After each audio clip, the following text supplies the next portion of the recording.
সম্প্রতি চীনের ওয়ান থেকে বিশ্বজুড়ে ছড়িয়ে পড়েছে প্রাণঘাতী করোনা ভাইরাস। তাই করোনা নিয়ে কড়া সতর্কতা।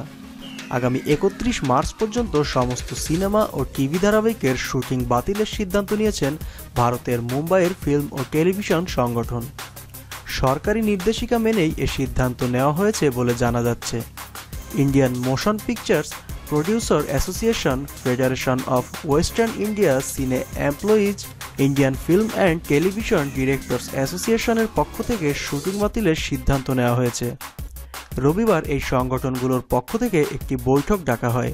সেই বৈঠকে নেওয়ার সিদ্ধান্ত অনুযায়ী আগামী ১৯ থেকে ৩১ মার্চ পর্যন্ত সমস্ত রকম শুটিং বাতিল করা হয়েছে। তবে ৩১ মার্চের পর সমস্ত সিনেমা ও ধারাবাহিকগুলোর শুটিং আবারও শুরু হবে কিনা তা অবশ্য এখনও স্পষ্ট নয়। এক্ষেত্রে যে ধারাবাহিকগুলোর আগাম শুটিং হয়ে থাকবে বা রয়েছে সেগুলোই আগামী পর্বে দেখতে পারেন দর্শকরা, অথবা পুরনো পর্বগুলোই পুনঃপ্রচার বলে চালানো হবে। গোটা দেশের মতো সরকারি নিষেধাজ্ঞা মেনে কলকাতাও মুম্বাইয়ের পথে হাঁটতে চলেছে বলেই মনে করা হচ্ছে। সিনেমা ও টিভি ধারাবাহিকের শুটিং বন্ধের বিষয়ে আর্টিস্ট ফোরামের কার্যকরী সভাপতি শঙ্কর চক্রবর্তী জানান, আগামীকাল বিকাল ৪টায় বৈঠক রয়েছে। বৈঠকের পরই পরবর্তী সিদ্ধান্তের কথা বলা হবে।